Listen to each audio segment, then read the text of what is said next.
So many lies out there today. Let's just try to tackle one. A big one that I'm seeing from mainstream journalists, and that is that Omicron is actually your fault. It's the fault of Americans that Omicron is the next big thing to be scared of, as the doomers tell us.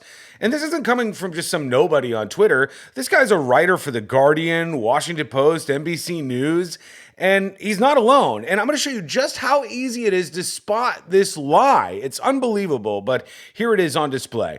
The new Omicron COVID variant is highly transmissible and exactly what should be expected when wealthy countries hoard vaccines and patents at the expense of other nations. There's no evading mutations in a globalized world. The lesson's sadly still unlearned. You get it?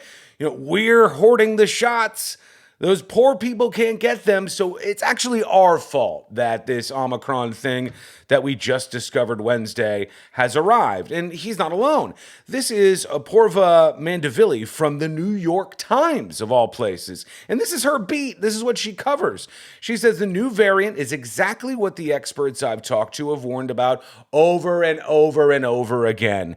While we were busy boosting already vaccinated young people, leaving millions of vulnerable people elsewhere without a single dose, it's dangerous for everybody. So while we're over here getting more shots, us selfish Americans, they're languishing over there, and thus the spread continues. The problem is, even though this made it all the way to the Associated Press, where they said this is one of the consequences of inequity in vaccine rollouts and why the grabbing of surplus vaccines by richer countries will inevitably rebound on us all at some point.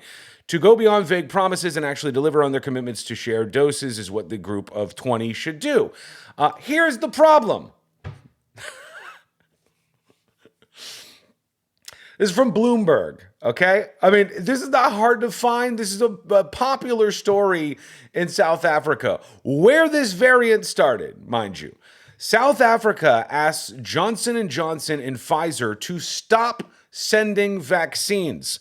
They asked J&J and Pfizer to suspend delivery of vaccines as it's now got enough stock, an illustration of how plunging demand is undermining the country's rollout ahead of a potential fourth wave.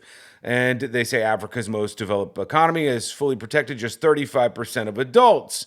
35% of these adults are protected, and the youth there is not very interested in getting these shots. In all, they've done about 25 million doses so far. And these are the folks in South Africa speaking up to these dumbass journalists who are trying to lie to you. Eve says, "Hi, I'm from South Africa, birthplace of your newest variant. I see hot takes that South Africa's problem is we don't have enough nice American vaccines.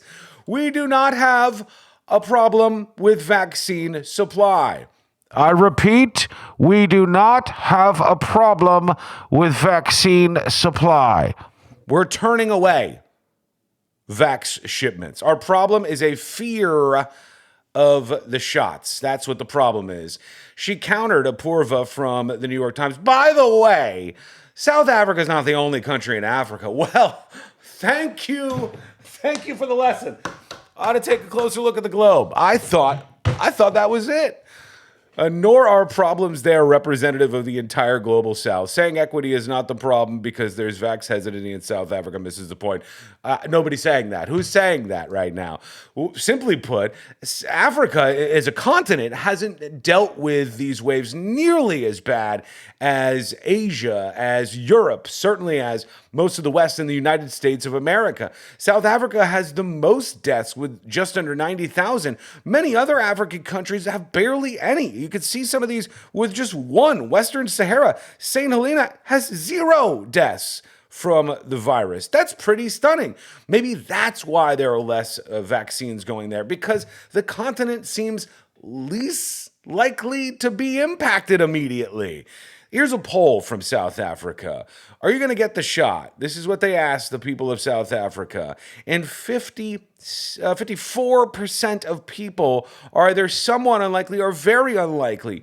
You see, even though they're trying to argue things like the United States is greedy and the West is greedy and we don't want to share the shots and we're too busy with our selfish boosters, the fact is the youth are hesitant and many South Africans are actually relying on prayer over getting the shot itself.